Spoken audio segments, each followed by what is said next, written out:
Hi, everybody. I'm Diane Davis. I'm the chair of the Department of Urban Planning and Design here at the GSD, also involved in the MDES program. That's not the reason that I have the fortune of introducing this event. Part of the reason is I actually have a piece in the book. I'm so excited that this book is finally out. I think it started about 3 years ago when Luis Valenzuela, many of you know Luis, Professor Luis Valenzuela, who is working in the design lab at Adolfo Ibáñez University, was a visiting professor here at the GSD, as well as a fellow at Rockefeller, at the David Rockefeller Center for Latin American Studies here at Harvard. And through a class that he offered, if I'm getting the history wrong, you're going to correct me when you start talking about the book, that did a lot of amazing work on kind of Chile and other territories through the course of your teaching here, as well connected with many of the people who are in this room today. And Luis himself is a graduate of our Doctor of Design program, but worked with faculty and students here to pull together this amazing book called The Camp and the City, Territories of Extraction. I remember when you first started talking about the theme of the book and asked if I would write something, I was super interested in following with the research on extractive industries that my colleague Neil Brenner was working on, and I myself am interested in governance, so I wrote a piece with one of our Master of Urban Planning students, Mariana Barrera, who is now a high-level minister in housing in Argentina. So I feel like the GSD is kind of all over this book, as well as so many other great scholars who are here to talk about the content of the book. So I'm just going to give a little short introduction, not deep biographical analysis, just because we have a very full program. But today we're going to get a presentation by Jeanette Sordi, Luis Valenzuela, and unfortunately Felipe Vera was not able to be here. He was the third person to present, but we also have some of the contributors, Maria Ignacia Arasate, who is also a graduate of the MDES program, Agustina Gonzalez Cid, Suarez, I don't know if he's here yet, will be joining the discussion. So there'll be plenty of opportunity to hear from everybody who's contributed to the book and with comments by Charles Waldheim.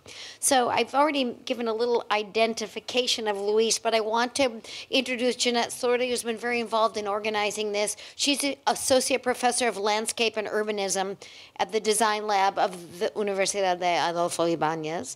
And then we have Agustina Cid, who is an architect and urbanist. Also, are you at, where are you located?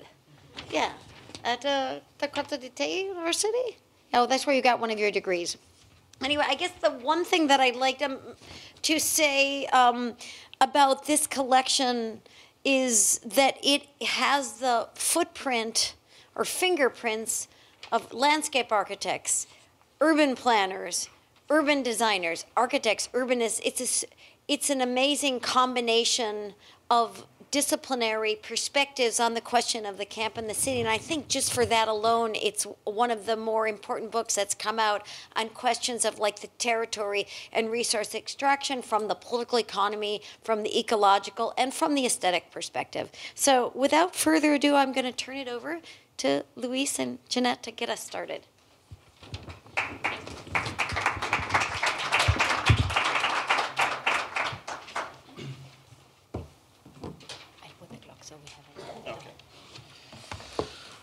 Hi, everyone. Thank you for being here, taking your time.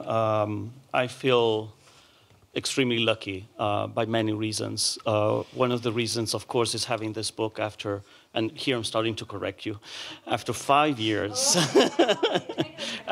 It's not a correction, but I think that the time frame and the amount of people involved in this project is just amazing, and a book really comes to be an orchestration.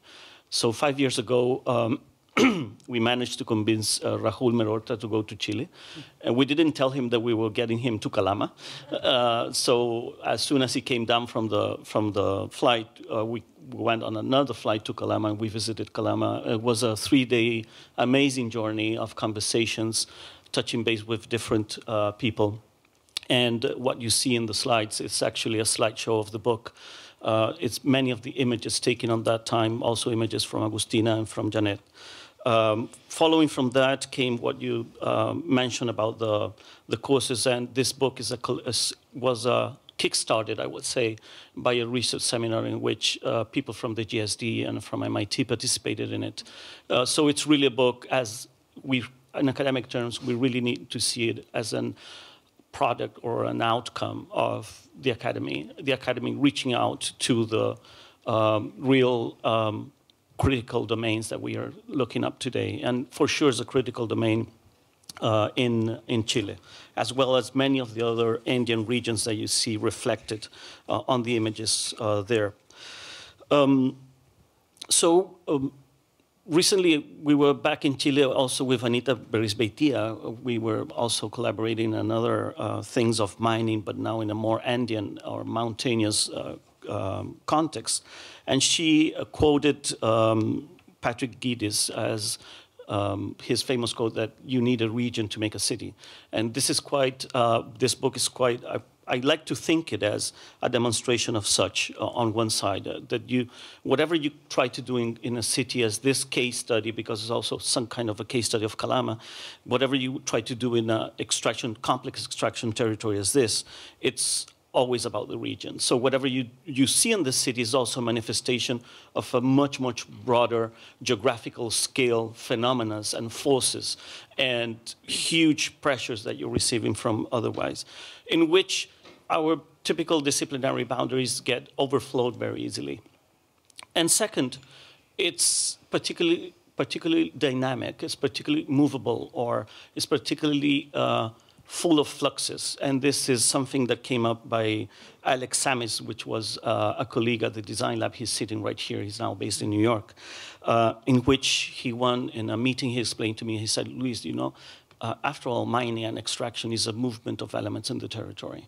It moves people, it moves resources, it moves minerals, et cetera, and it's all this, again, this complex shifts on scales and on a large amount of things that are crossing around and having diverse effects. So I would say that the book, in general terms, looks at those two things, looks at the region, the city, and the dynamic and the flows that happen in it. Why Calama? Well, Calama is one of our most complex cases. We calculated that more or less 1/10 of the copper of the world comes out of this cluster. That's a lot. And on the neighborhood regions in Chile, it comes out almost 1/4 of the copper of the world. So it comes to be quite a devastating territory in terms of what is coming out, what is being pulled out of it, but all the resources that need to be pulled in towards having all that main aggressive condition in it of production.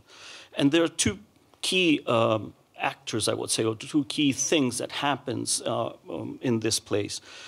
From one side, governance, at least in the case of Chile, has been absolutely blind or has absolutely non-capacities for any reaction of anything this size of this scale. Doesn't have the tools, doesn't have the resources. So whenever one of the things on these long interviews with Rahul and Charezza we did was a phrase that always sounded on us continuously, that the government is completely absent on these territories. There's no government, there's no state in it. And on the other side, private companies, of course, they pursue their own revenues, their own production, their own goals, and miss the important collective effects that they could have on coordination.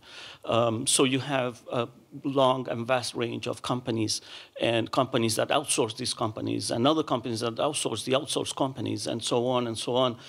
So it's a big, big, big domino of companies that actually don't have any synchronization at all, which makes it paradoxically, economically extremely inefficient.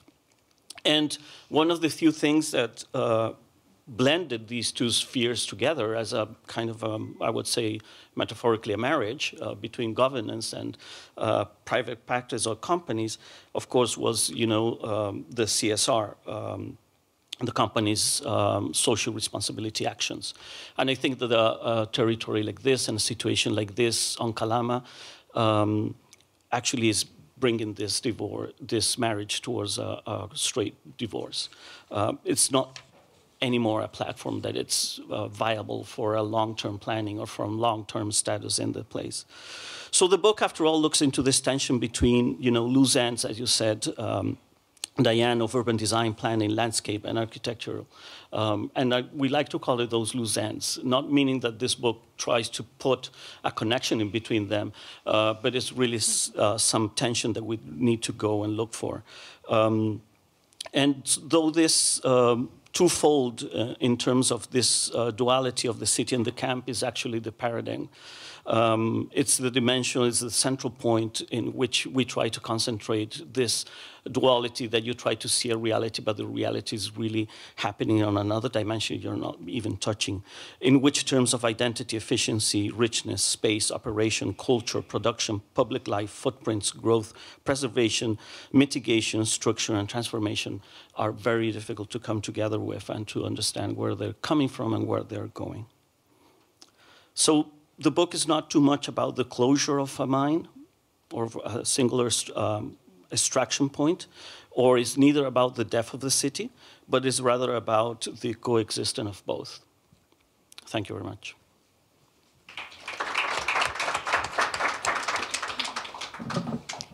Hi, everybody. Thank you very much, Diane, for the introduction, and Luis.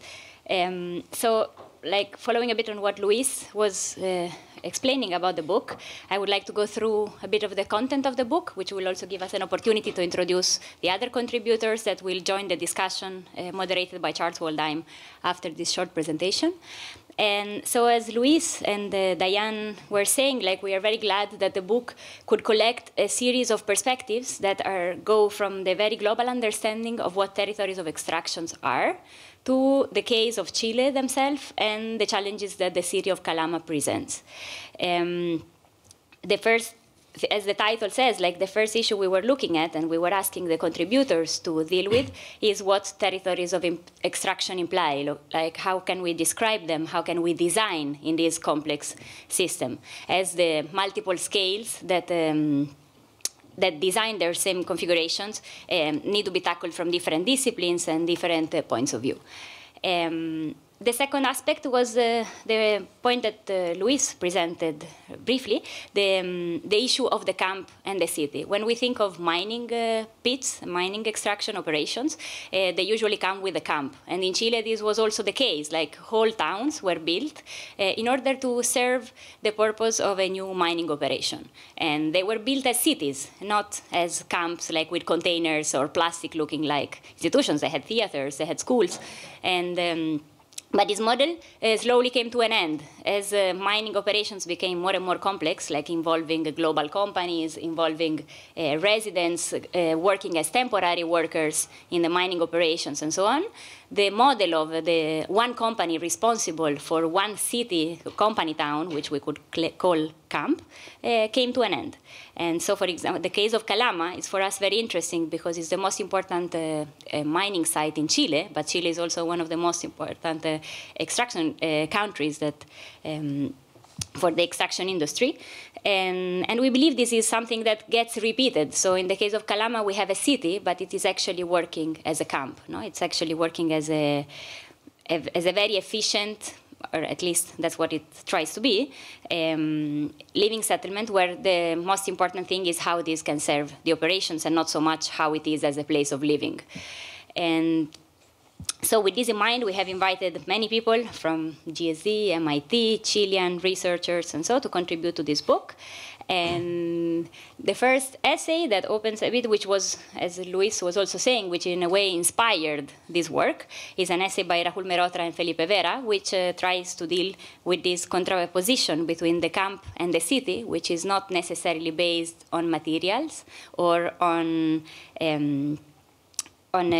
temporality, thinking the camp as something temporal and the city as something that will last forever, but this is actually more of a social construct or a political construct. And we have an essay by Rania Gosn El Hadi Al-Jazairi, I hope I spelled it correctly, which is a re-edited version of their contribution to the new geographies issues of grounding metabolism, which was really which added a great contribution to this book, as it tries to go beyond like the notion of territory as a political entity that is overlapped over geography, but rather try to understand if it's possible to think, instead of territories, if it's possible to think of landscapes of resources, like paysage, going back to the origin of the word as país, the country, and the workers of the land, the peasant. And so they take a case studies in North Africa, Essim Massoud, which is one of the main provider of oil for Europe. And again, they try to look what are these dynamics that configure the city and how can design take a different approach. We have a wonderful essay by Diane Davis and Mariana Barreras, who speaks about governance and how there is, in a way, a black hole, a lack of responsibilities by the governments and the companies and the city municipality, like the city actors, as if nobody is really completely responsible for it. So in these cases, most of the like municipalities and residents expect the mining companies or the industries to provide for all the services and facilities they need. But the truth is that as this is a much more complex reality, this is necessarily not enough, and also the kind of trade-offs that get constructed, the role of dependency that is created between the mining industry and the residents is not exactly like a democratic open process to which everybody can have accessibility to services. And they make a case in Argentina and in Africa, and probably Maria Inacia can tell us a bit more about this later. No, sorry, Diane.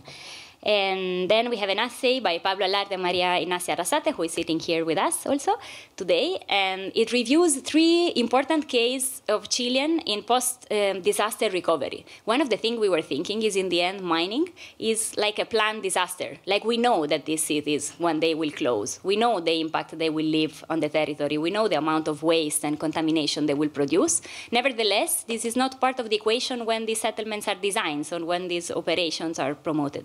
So they present the case of 3 extraction cities in Chile, which have highly been damaged by a volcano eruption and the earthquake and tsunami in 2010, looking into innovative systems of governance and planning that, in a way, we believe can give a shed also on what could be done in the case of mining. Ricardo Trufello and Luis Valenzuela work on what Luis was describing before as a redefinition of what was a dual relationship between a camp and a city to instead a mining cluster, so how a mining enclave. So how we are not anymore talking about one industry and the one town or camp where all the workers live, but actually a more complex system that includes infrastructure, the multiple towns, multiple mining, which many times also is related very much on the economy and the way this is managed. And Flavio Sarafa and Suraj Biswas, who is also here with us today, we are here getting closer to the case. No? These last essays focus on the Chilean context and the case of Calama. And they look into methods and principles stemming from landscape ecology and landscape planning, looking how we can determine parameters and objectives in order to deal with the case of Calama and its territory. Calama had one of the biggest oases in the world that has been shrinking dramatically since mining operations started, and since many of the citizens and residents of Calama have been relocated next to the oasis, as it is the most profitable site for real estate in the city. And so how can we, in a way, prevent this oasis to disappear, and how can we live, how can we coexist with that?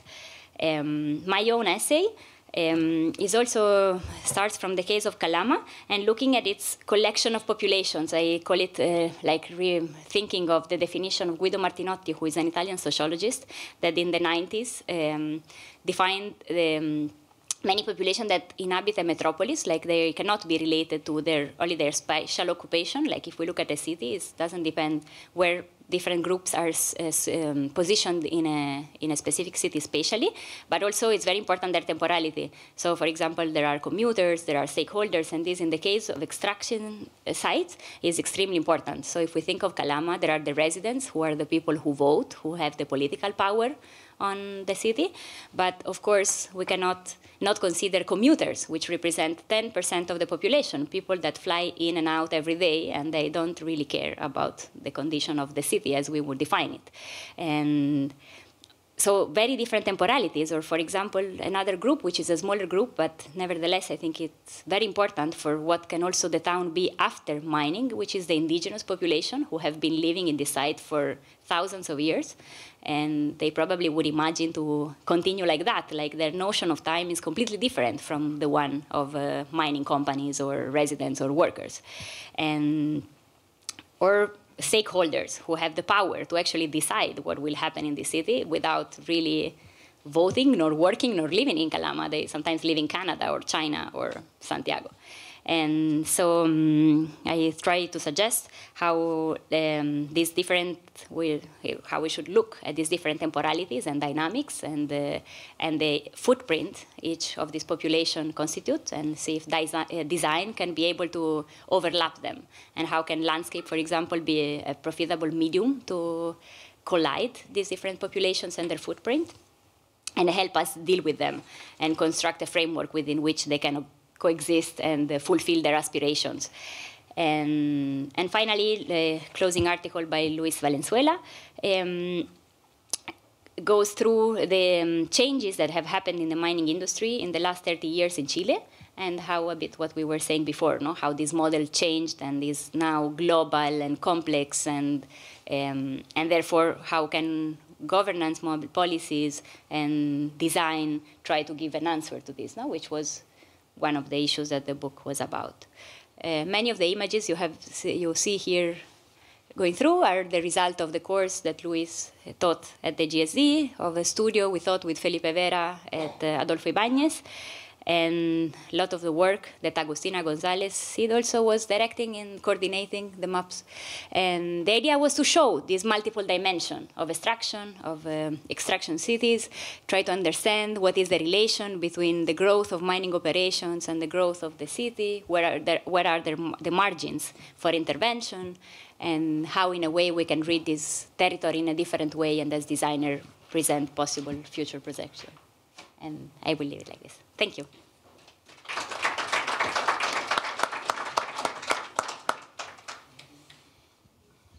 Yeah. So we would like to invite the panel. Yes.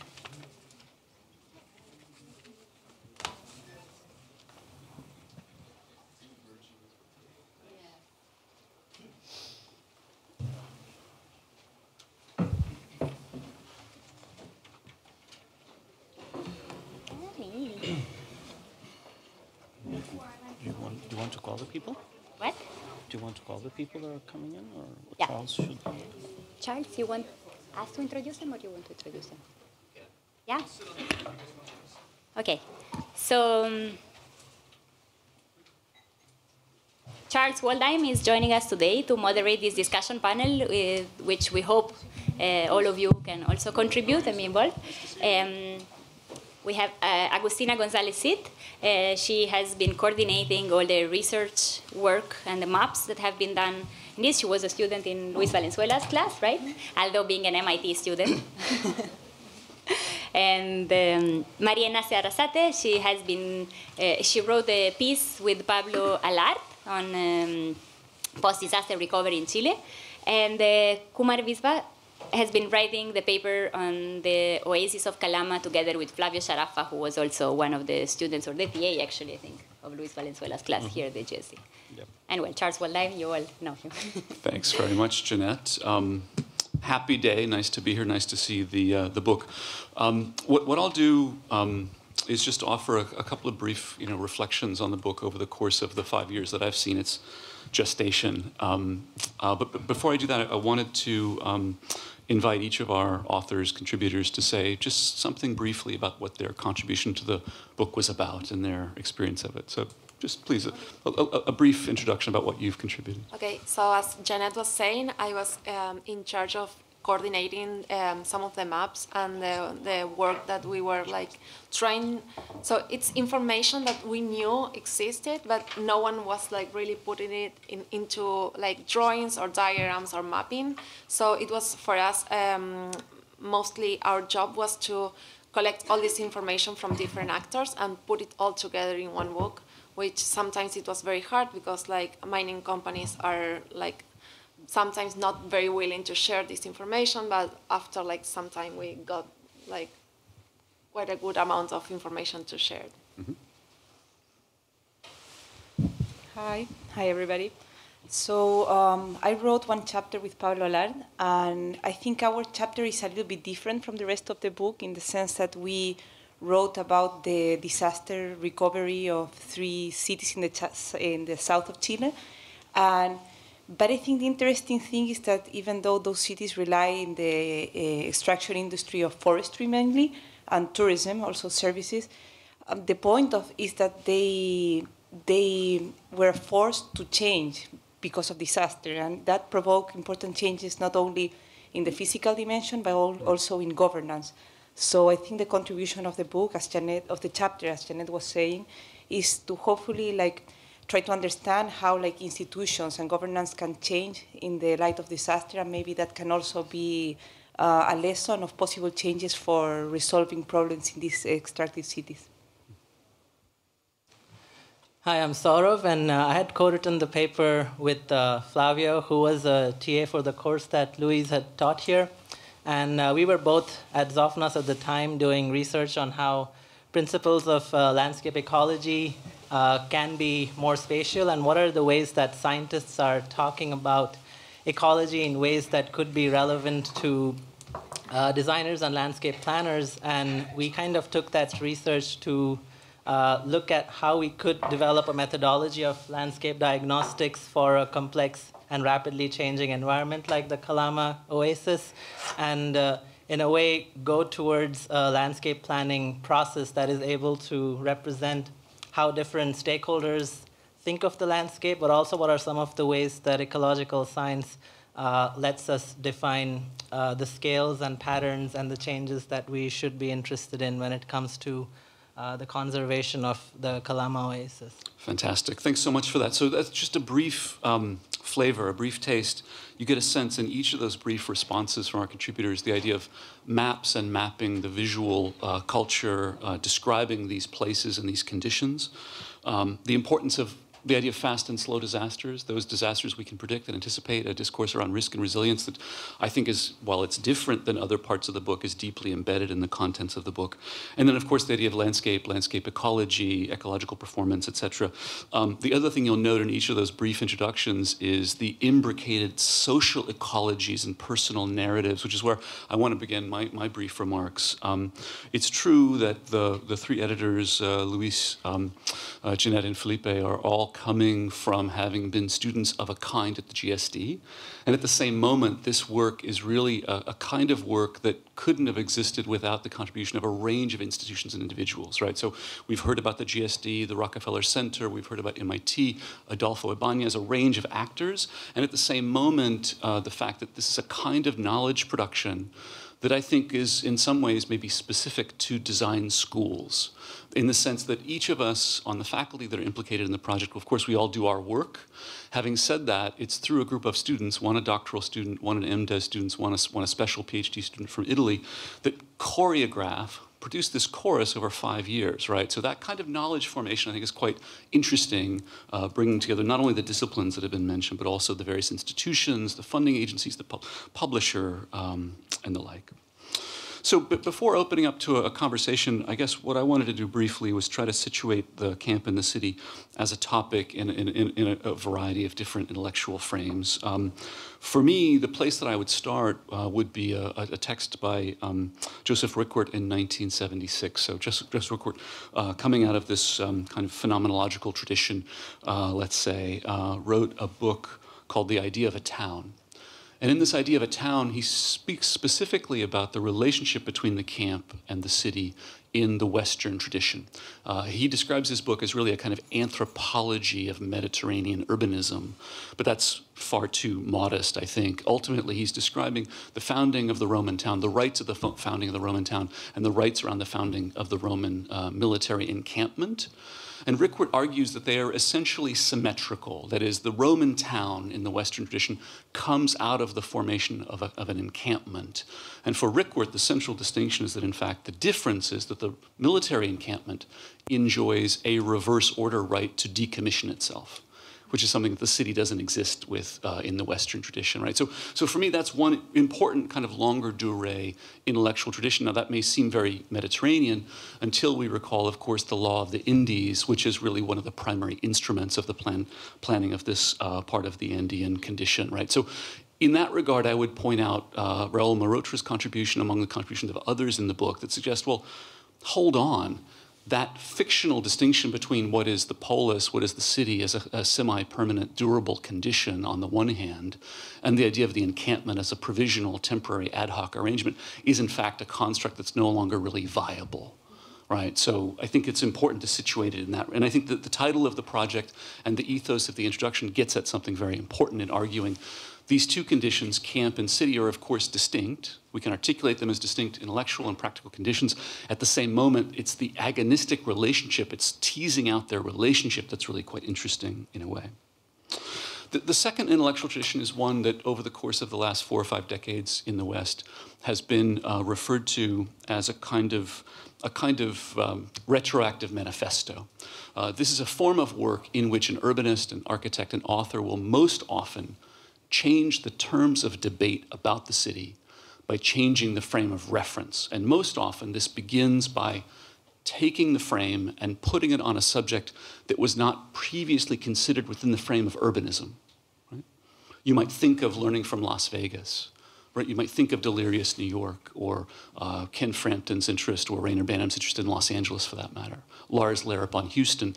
There is this longue durée, again, essentially European tradition, in which urbanists change the terms of debate in our fields, in urban design, urban planning, by pointing the camera at something that heretofore had not been considered as a cultural product. And in that regard, whether we're looking at Las Vegas at a point in time or my own interest in Detroit, I think surely we could look at the camp in the city in that regard by changing the frame and saying, well, no, if you want to talk about the city today, we have to deal with conditions socially, environmentally, economically, and politically about sites of extraction and their imbrication in what we consider the urban today. And then the third point that I would make briefly is, we of course now work in disciplines in which geography, critical theory, have migrated into landscape architecture over the course of the last 25 years. And that migration is now, I think, effectively moving through landscape and into planning. In this regard, you might look at the work around postmodern geography, critical geography, cultural geography, the work of somebody like Dennis Cosgrove, and the role of maps and map making as political instruments, and the impact of that on the field of landscape architecture beginning in the 1990s.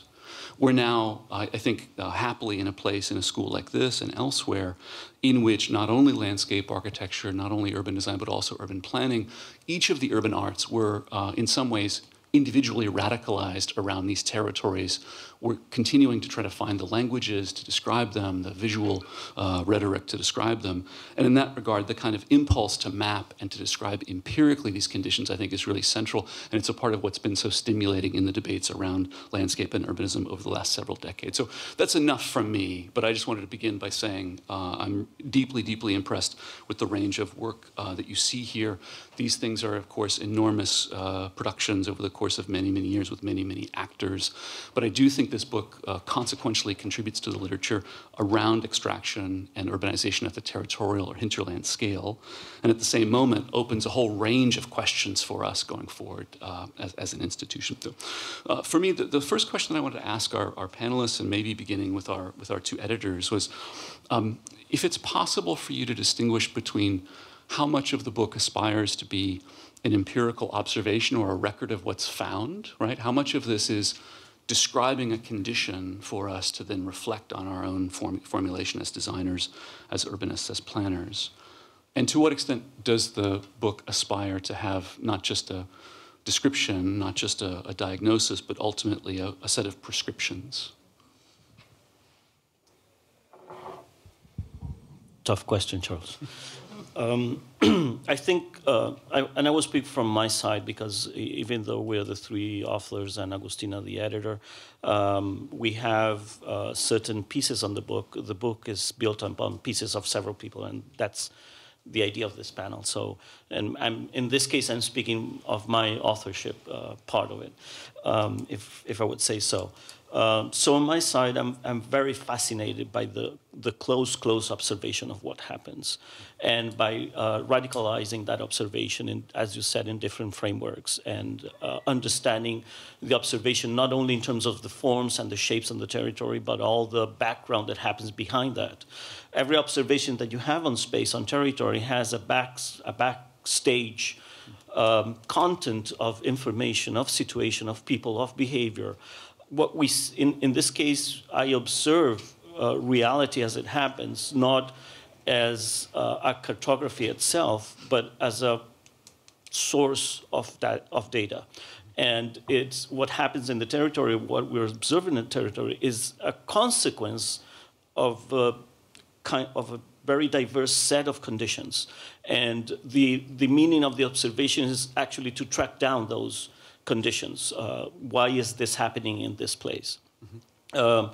So just to give an example of that, and going to the next part of your question, is that the city of Calama had, this huge, as Maria Ignacia was pointing out, huge reclamation, the government and the people, reclamation of investment in the city, of the city to becoming more beautiful, better life quality. And the reaction was a big and very good master plan done by Elemental, Alejandro Aravena, also faculty from the GSD here. And they came up with a series of idea of projects into it. But all the projects were dealing with urban design and architecture, and never were dealt with phenomena that were happening outside of the city, but only looking inside the city. So when we were doing all the observations and officials asked us, what would you do? We would say, you have to understand why this is happening here and what are the reasons this is happening. With that, try to really frame the question of design correctly. And the answer to that, towards what the book can give back, is what you were saying about, look into what you see in the territory as the consequences, but try to understand which are the reasons or the motives or the variables that are getting us to this point. And those are the key things. And try to think about design in those terms, and design in the broad sense of the word. Public policy design, governance design, private partnership design, landscape design, urban design, architectural design. Whatever it fits towards those kind of variables that are outputting those consequences that you were seeing on the observation. It's well put, and I think that the book, for me, reinforces the power of description. Just describing in great detail, with a level of seriousness and rigor, the conditions in the world. And then, of course, that reveals, in a way, the critical stance of the book for me, which is the relative inadequacy of our professional and political and social formation in relationship to those conditions. And also, I think something that I don't know if we have mentioned before, but there was another very important actor in the construction of this book, which is Codelco, which is the mining company who actually sponsored most of this research project, together with Harvard Dr. David Rockefeller Center, and so on. And in a way, they wanted the guideline. Like, they wanted to have 10 bullet points of what they can do in Calama. And we were saying, but this is maybe not the way to go. So I think some answers are hidden within the essays. Mm-hmm. Like, for example, in Luis Valenzuela, he talks about ways of planning and governance that could allow these different like a better approach on Calama. I try to look at landscape strategies like reclamation, reconversion, mitigation that could help us design something addressing the different temporality that Calama offers. Flavio and Kumar also talk about possible ways in which we can design in this context.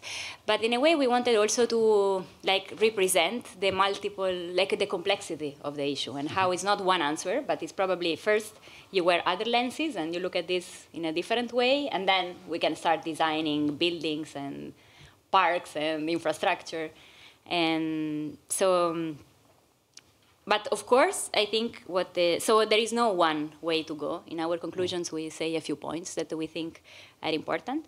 There is one way to go, but I think the book suggests that we have to design taking into account life cycle of settlements. We have to take into account multidisciplinarity. We have to take into account like the legacies that this construction leave on the territory and so on. I was stretching out with your comments earlier about the challenges around constituency, right? So we begin with this, Western tradition, transmigrated to the Andean condition about the polis, which brings both a kind of political but also a social condition around it. And at the same moment, to the extent these conditions are effectively planetary, to the extent we're talking about greenhouse gases, to the extent we're talking about the kind of metabolic activity, which is really planetary, I was struck by what you had to say about the various constituents that are implicated, the various metabolisms. What does that suggest for the focus of a project like this? That is, how do you know when to stop mapping? How do you know when your constituents, if your constituents are flying to Alberta or to China every fourth or fifth weekend, how do you know when, if in fact this is a planetary condition, how do you draw the boundary as an editor around the scope of the piece of work? May I answer that? There are things that design cannot solve. And I think that's a big lesson of the book. It's a big lesson that is not printed in the book. But we have to understand that design has its limitations. And that it has boundaries. And I don't think that those boundaries are physical in terms that design is what you can actually grab in your hand or see or take a snapshot of it. But it's actually things that design cannot, at least how we have our disciplines and our technological advances until this point, we cannot reach out to some of those things. So it's pretty clear, I think, when you go through the book, what are the limits of design. And I think that's a particularly good lesson, which, again, is not in the book. I think it has come out, at least for me, in this several months after it's finishing, rather than when we were doing it. Well put. So Dan, I was wondering if I could draw you out a little bit on this. And we've had both your introduction, Neil Brenner's with us, Raul Mirotra is implicated in this as well. So from the kind of disciplinary point of view of standing for planning for a period of time, of course you disclosed your risk and resilience hat as well, which is I think not uninteresting here. But I'm interested to know, like, what does it suggest from the point of view of an academic discipline, this formation? I think it's clear now, as planning has really internalized discourse around planetary urbanization and a range of things from mapping, cartography, landscape in a way. How, in a way, is planning reconfiguring itself to respond to this material? Or am I right in thinking that it's so innovative? I mean, I read it as a new condition, especially in the relationship between landscape and planning, but can you help me understand how planning is absorbing this material and how planning is responding in a way? Another easy question. Maybe I can get to that in an indirect way, because I was thinking about the other great questions that you've asked. So I wanted to come in a little bit on that and then maybe move towards your question, hit it on the head if I can. But the first thing I wanted to say is that that I think that there's somewhere in between the proscriptive and the descriptive. You kind of said that, and that there's things in the lines that, and I'm speaking mostly about my own contribution because I don't know all the rest of them as well. I mean, it's closer to, I guess, Maria Ignacia's contribution. I did the piece on sovereignty and Newtown governance, etc.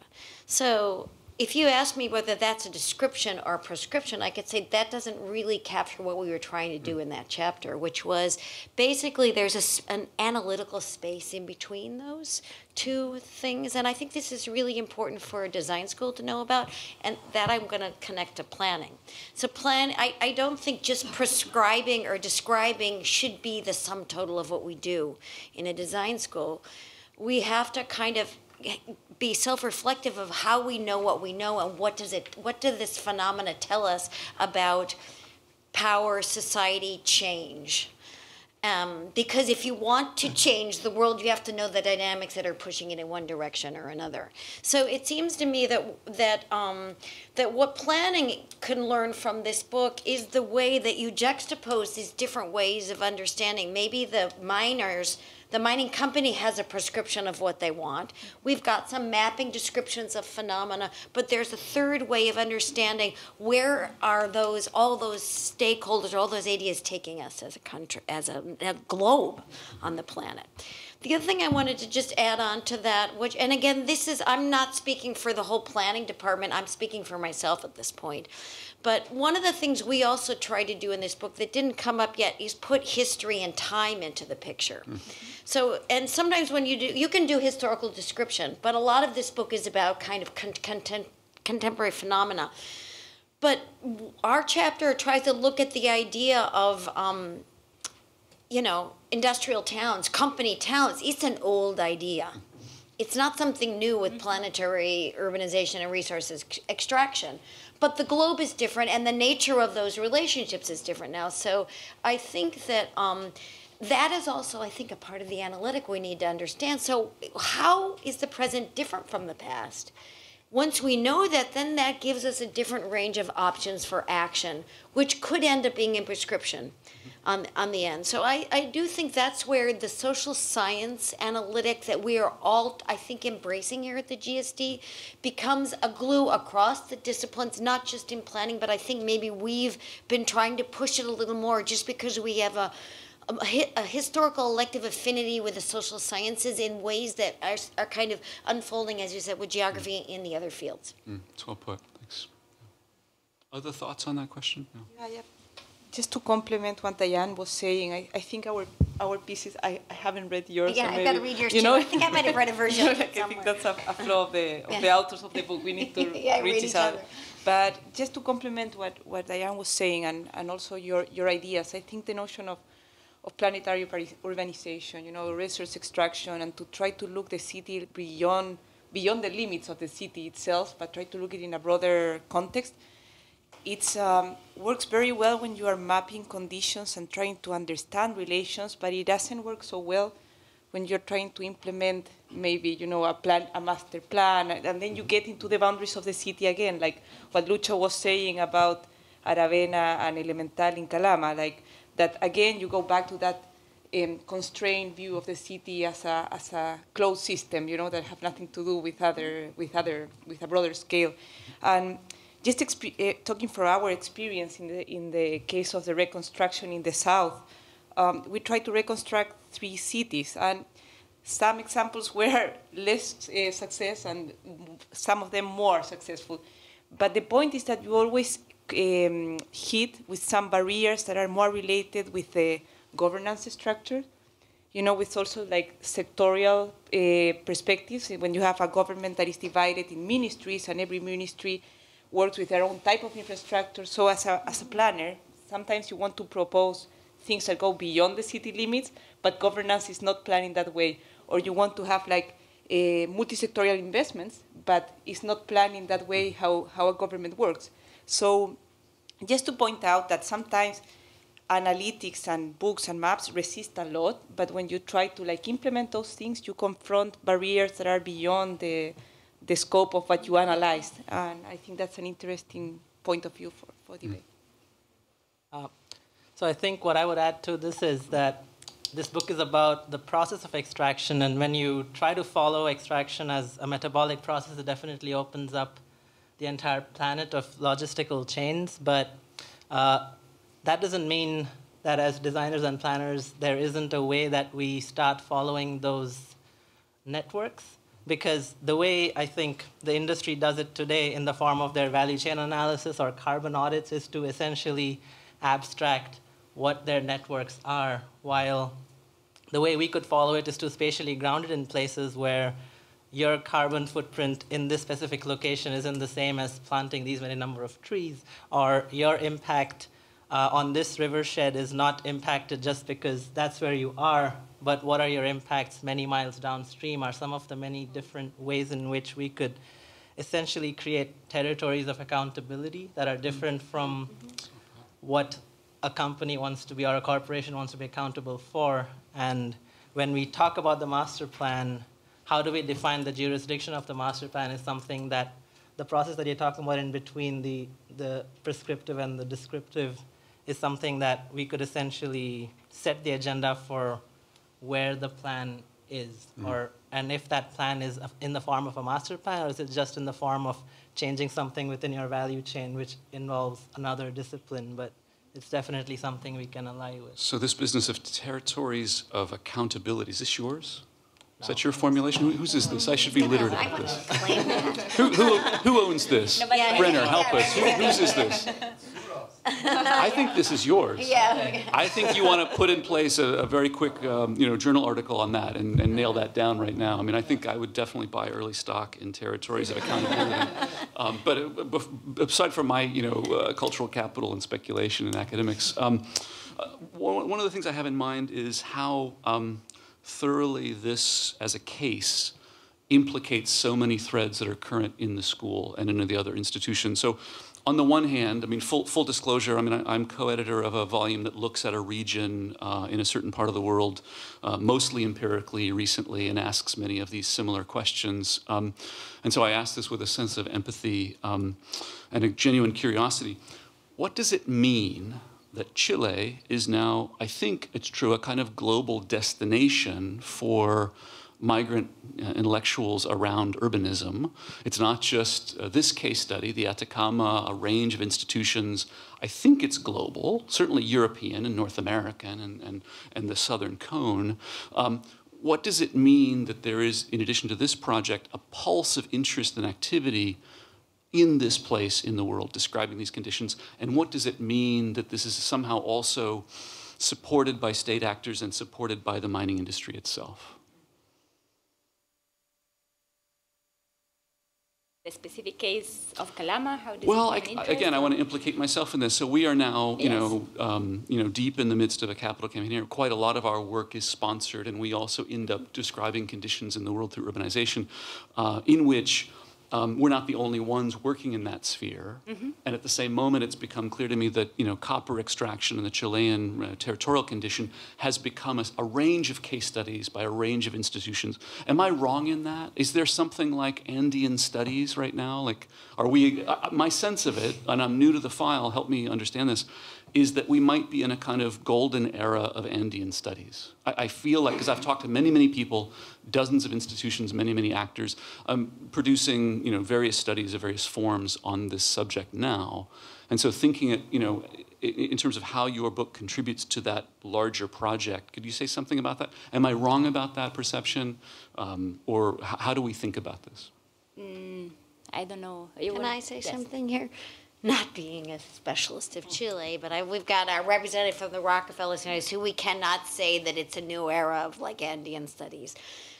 But what I do think you're pointing on onto something really important, Charles, which is, well, again, it's a super great question, and one could think a lot about this. Maybe we'll have to have another volume to respond to the questions you've laid out.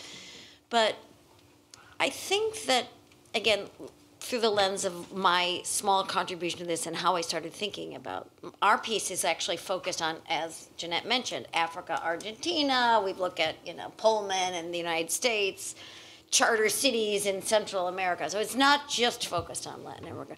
But where Chile and some of these other Latin American countries, I would include Argentina, fit into this, is the kind of natural resource nature of the national economy. Mm-hmm. Now, that is not a new thing. And the history of empire and colonialism is all about the metropole extracting resources in Latin America.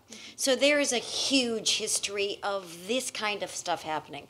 But what's different in the contemporary, in let's say the 20th and the 21st century and this end of the beginning of the 21st century, is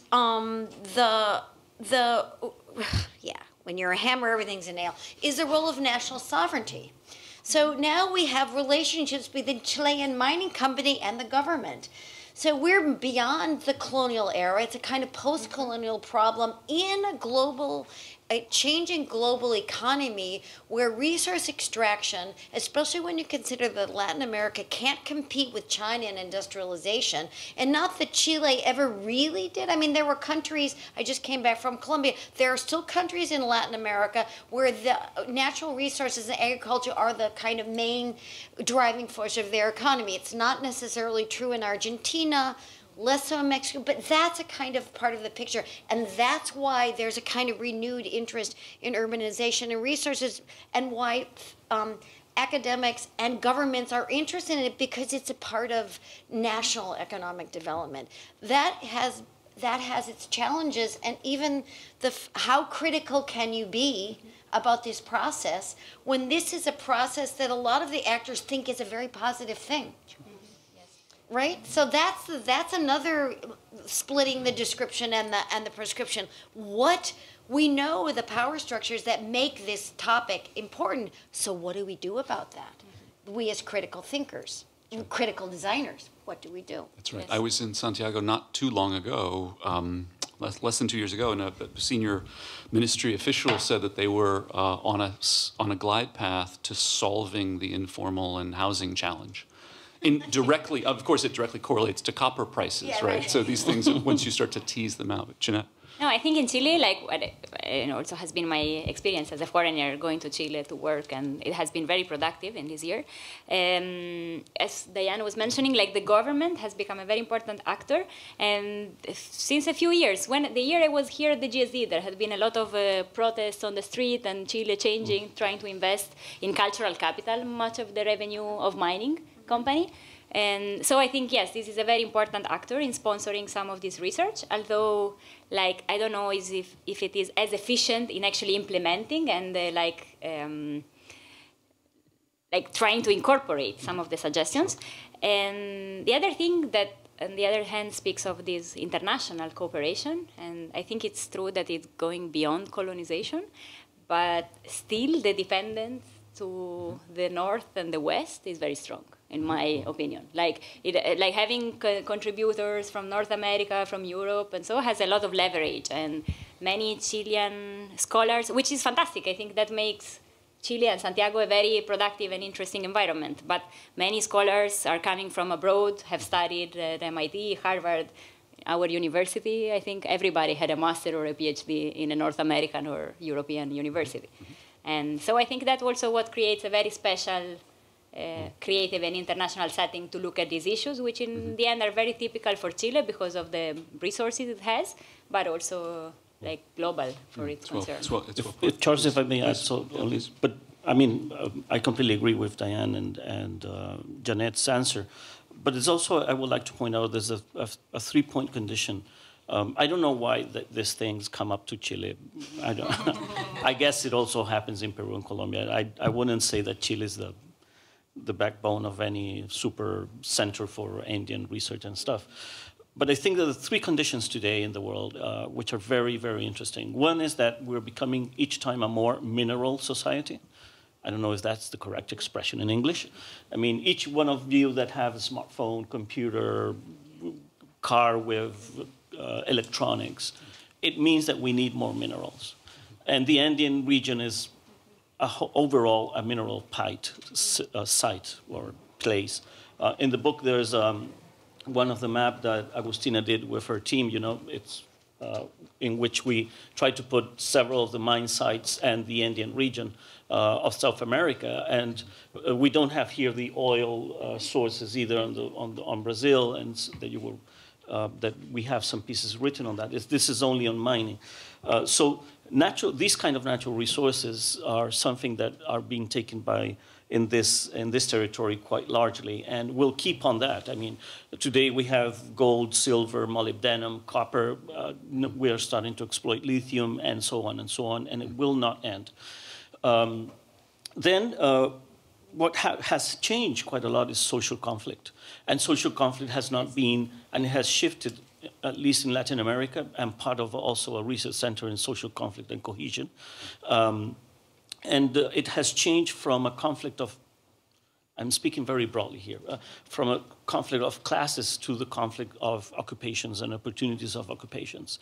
And this has a direct relationship to mining, and mining has to the income and the production of the country. So those conditions of technology, technology advancing, mineral world, mineral resources, and the social conflict comes up to be in a specific condition today, putting some stress and tension of what we were trying to look here in the camp and the city. Yeah, the so-called precious metals intersecting with a kind of historic social political construct, which is moving from class toward occupation. Is very well put. It's very, very clear. Please. Just as Chilean, I think I need to say something about your question as well. So I think it's important to understand what Luchi is saying, these social changes. I think they are very tied to the historical changes of Chile in the last 40 years. Like, it's hard not to say, like, Chile has changed a lot since, like, being like a society, with a dictatorship and very repressed society, as I think in terms of social needs, to like democracy back again and a blooming economy that have been growing, but at the same time, that growth have social costs, I think, and I think those social costs exploded in the last years, and I think create demands that they were repressed before. So also the migration of a lot of Chileans to study abroad, and bring another type of knowledge and make connections. And I don't know, I think that even this book is part of that thread, I think, of like Chileans connecting with other disciplines and in other parts of the world and exposing their case. And even your trip to Chile, and I don't know, I put that in the context. I'm implicated in it as well, that's right. Yeah. So. Thanks for that. So I want to open up for questions. Before I do that, I would just say I think it's also fair to situate this book, the project, in the minor tradition of extraction studies that came out of landscape architecture 20 years ago or so. But to that, I would say the situation has gotten, I think, much deeper and thicker, much more interesting in its cross-disciplinarity. What really, if you look at Alan Berger's taking measures across, or James Corner's taking measures across the American landscape, and Berger's reclaiming the American West, you can trace over the last 20 years a kind of minor tradition in landscape architecture and certain related disciplines in which sites of extraction become sites for remediation, a kind of redemption narrative. And one of the things I really appreciate about the book is, whereas there are a plurality of positions and many menus going forward, the idea that the overall arc, the overall narrative, and the overall contribution of knowledge is not one about redemption. It's let's sit with this agonistic relationship and pause for a little bit and reflect on that. And you see that reflected, I think, in each of the comments that have been made. But also, I think, as Diane mentioned, the role in which the social science and the study of policy play in relationship to the study of landscape ecology. That we're in this place now which is less about, oh, that's a different discipline, that's a different tradition, and we're more in a place of, we all agree this is an important case to describe seriously, and we can each do that in our own way. But that builds a kind of, a form of thick description is the term that I want to use, is a Clifford Geertz idea about thick description, that somehow, even though we're all in our different disciplines, we have our different methods for doing research, our own forms of review, ultimately we can thicken those up in a way. And I think that puts us in a much richer, both intellectual and practical position than we were in the 90s, from my perspective. What I want to do briefly is just ask each of you, what are you working on next? This book has been in the mail for a long time for you guys, right? I don't know when you sent your last corrections or proofs, but in my experience in books is by the time I land on the panel, it's like, oh, I forgot about that book. So just one word briefly about what are you working on now that's been influenced by your experience of this project? Agustina, do you want to start? Okay, so I'm working not exactly on territories of extraction, but I'm currently working on productive territories in Argentina. So I'm working with peri-urban and rural land in Argentina, and so some of the topics that I could see in Calama are also very visible in towns in Argentina around like the central area in the Pampas. So. Okay, well, besides working with you on the Landscape as Urbanism in the Americas project that tries to put together like what could landscape architecture mean for the Latin American context, collecting projects and voices of different authors, I'm working on a book on the central coast of Chile which is called Part-Time Cities, which tries to look at tourism and the occupation of this, considering the very strong seasonalities that characterize this area. And so how can we define frameworks that help us defining infrastructure, not just in terms of peaks to be solved and phantom cities to be fixed in the winter, but rather a more fluid understanding of it. And of course, this book was a precedent for it, like this attempt to understand temporality as one of the the most important issues in landscape and urban design. Mm-hmm. Mm-hmm. Okay. Yeah, well, I'm actually doing, since I wrote this piece, I've been doing more and more work on the issue of fragmented sovereignty, which is a consequence of urbanization and globalization. And this is one instance of it in a small town, a camp. Camps are resource towns, but I think it's a larger, now I'm seeing it everywhere. So Nice. this was part of that. Yeah. Well, believe it or not, this phenomenon is climbing south, and now the discussion is landing on territorial regional planning in the central area of Chile, actually Santiago and the two neighborhood regions. So what we were seeing in Calama is now coming down towards one of the most populated parts of Chile. So it's quite a challenge there. No doubt, no doubt. I certainly will look forward to the Territories of Accountability collection. I want to have, we have a couple of minutes left to hear from our audience, comments, questions. Please.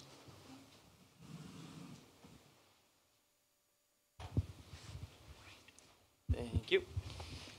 Thank you so much for the panel. I look forward to reading the book. And having recently visited Calama, I have a question that's kind of in a convergence of two factors. It's the future automation of the mining industry, which is happening at rampant speeds.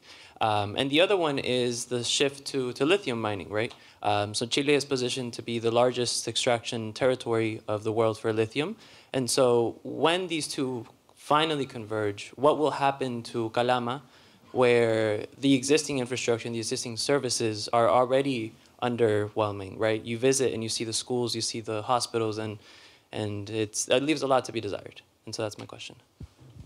Can I comment on this briefly? Thank you very much for the question. This was one of the points that we were asked in the beginning also by the mining company, that because they wanted to open more mining pits, and they were saying we will have 20,000 workers coming here in the next 5 years. Where do we put them? Can you help us? Telling us north, south, west. And on the other hand, they were saying they were doing research on having mining operations run by robots, which means no workers. Workers will be in Santiago. And so we were saying, okay, we tell you put 50,000 residents on the west side of Calama, but in 10 years, this will be an empty city. So I think the question is super pertinent and very open. And yeah, we suggest that for example, we can think of ways in which the design is not permanent, like the housing in which these workers are hosted. We can think of like decentralization of the mining enclave. Like in the book, we are suggesting several of these possibilities exactly because like it's hard to have one answer, and sometimes also it needs like a honesty of the mining company. Just to follow up on that, and I think there's two great pieces in the book written by Agustina. Actually, one is the Calama as the camp and the Calama as a city. And I think it goes directly into your question, and one of the recommendations for the government there was, the local government and regional government was actually, okay, according to what problem you have to think of this as a city or you have to think of this as a camp. And it seems astonishing, but you have to think like that.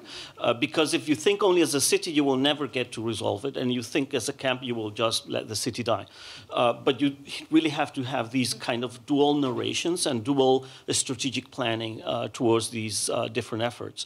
In terms of the automation, I think it's a great news because the flux of people coming into these areas is just enormous. So hopefully automation will put that pressure a little bit down.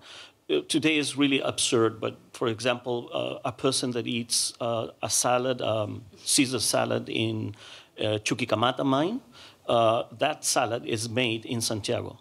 And it flies up to Calama, and then it goes on the truck up to the mine site, and then goes back. I mean, it doesn't go back, but so imagine all the waste and all the, that footprint that has. So the atomization, I think, is a wonderful, wonderful thing that could happen and could actually give a little bit less pressure towards these territories. Yeah, can I add something?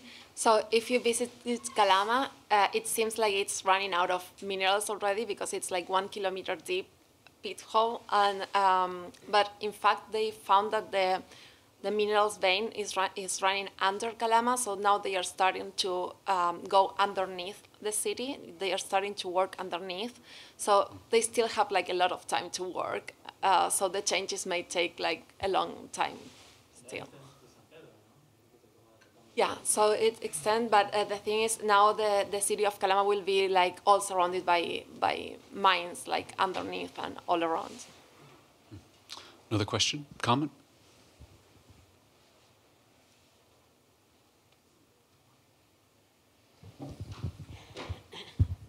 Hi, I look also forward to reading the book. I'm from Australia.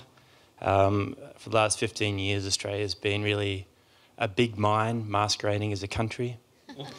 I've also been studying some of the largest open-cut brown coal mines in the world and the effect on the towns. It's really interesting because I wanted to hear too, what do you do with this knowledge? As designers, what is the projection? It's always an interesting question because I think the first thing is just making visible what has not been visible. And that makes it possible for others, not just yourselves, to build on that.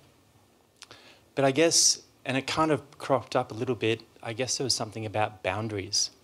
When the question was asked before, someone said something about revealing boundaries that you can't overcome.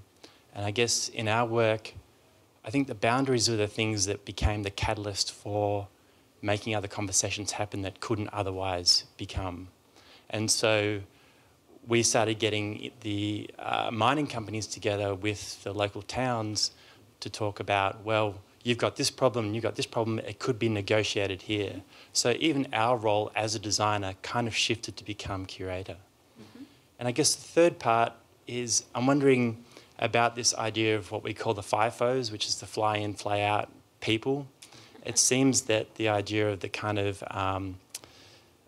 the company town to the camp might extend into a kind of third kind of urbanism, which is with the FIFOs, this massive effect of these people who are happy to live in an air-conditioned tin shed for, the 2 weeks they're at the job, and then they fly to the other side of the country where they live and can afford a lifestyle that there's no other way they could possibly. So is there an extended kind of question of urbanism? Yeah, so, there's some statements, but I wonder if you'd considered that kind of beyond the robots, perhaps, but that other extended urbanism. Thank you. I'm always happy for airports to rear their heads. I think there's something about cities are in some ways the archaeological accretion of economic processes. That's kind of reductive, but that's one lens at least. In that sense, we tend to think of whether it's production or extraction as something remote traditionally, and at the same moment, of course, it grows its own urbanity.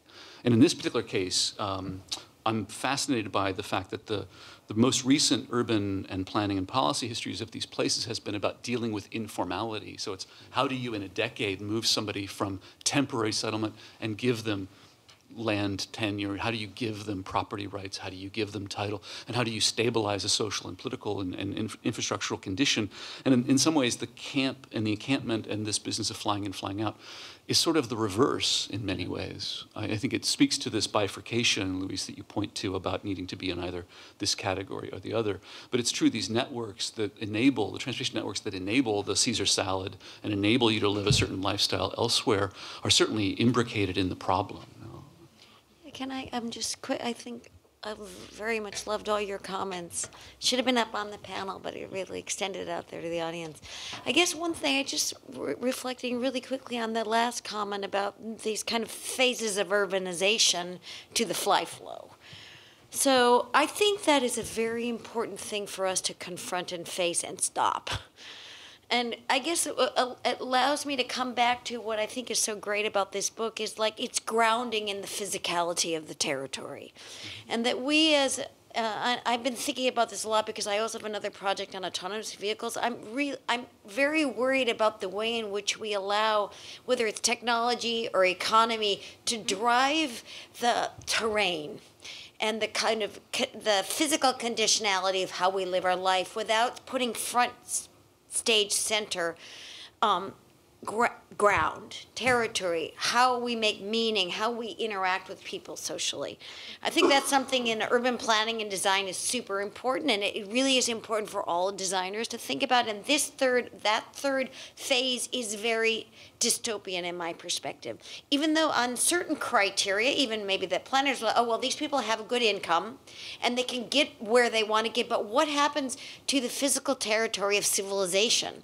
And I think we're moving to a place, well, maybe we've been in that place for a long time, but it feels like we're moving to a place where we have got to recapture our relationship to the ground as a discipline and places and understand the human experience of urbanization and urbanism. And that should be our starting point. Yeah, it's well put. I mean, it calls to mind in my in my thinking, like what are the conditions for resistance? And in addition to social political resistance, there's also the material physicality, the resistance of the ground, right? Which is so much a part of the experience of these mines. I mean, I'm struck by how the photographic material in the book captures the enormity, you know, on the one hand, the kind of sublimity of that enormity, but at the same moment, the terror of it, right? I mean, but there is something about the ground and its condition that maybe there can be a kind of alliance around resistance around that have been sorted separately. Yeah, and I think you mentioned the word negotiation, and this is like crucial to this. So maybe it's true that design cannot tackle everything, but I'm a bit of a design optimist. I think that, yes, there is space for this. For example, the plan of Aravena has been criticized quite a lot because it was trying to give an answer to everything, like design a master plan that would work perfectly surrounding the city, transforming 20 buildings, and then this did not happen. So it didn't meet the expectation of the population and ended up in. But, for example, they have been very successful in realizing together with Teresa Moller, I think, a park on the west part of Calama, which is the most socially sensitive area. Like the poorest part of the population live there, and the main wind hit this area, so like all the pollution from mining operations get there. And so with this project involving social participation and creating a landscape that reconnects to the oasis, somehow like is an attempt to give some quality back to this area, which could exist after the city, for example, disappears, if that's the case, no? So I think, in a way, it is also a matter of finding opportunities and design. Yeah, only to put a last thing on that, I like very much how you said Australia is a mining site that dresses itself as a country. Chile doesn't realize it is a mining country. That's the main difference, and I think is very astonishing how that affects overall. So if you ask a Chilean what's the identity of the country or what do they relate to, they might answer to you like the Eastern Island, you know, quite Chilean, or something as the mountain or the snow or some of the landscape views, but not mining. And I think that this book tries to put on the eye of my Chilean fellows is that we're a mining country. We are a camp in many senses of the word. And that's important for you to actually acknowledge at first. I think that you guys are very much far away on that road. And today there's a huge uncertainty in how to address these issues. So negotiations have a whole range of differences. You have a mine company that's actually starting to exploit on right towards the south of Calama, a big site, and they paid the community a large amount of money, and they paid the license for extraction, social license for extraction. It's a monetary negotiation, just that. And then you have other companies working on right next on the same region that are actually trying to collaborate into the city life quality, so all their executives will live there. So you have this whole range in 180 degrees of responses today in Chile, and I think it's quite interesting as an experience and experimentation, but also it's very frightening in terms of understanding that we are the whole Andes is a mine. You know, we should have this very clear in our heads long time ago. Fantastic. Well, thank you all so much for this. Thanks to our contributing authors. Thanks to our editors, Luis and Jeanette. Thanks, Diane, for the introduction. Thanks to all of you for joining us. Thank you.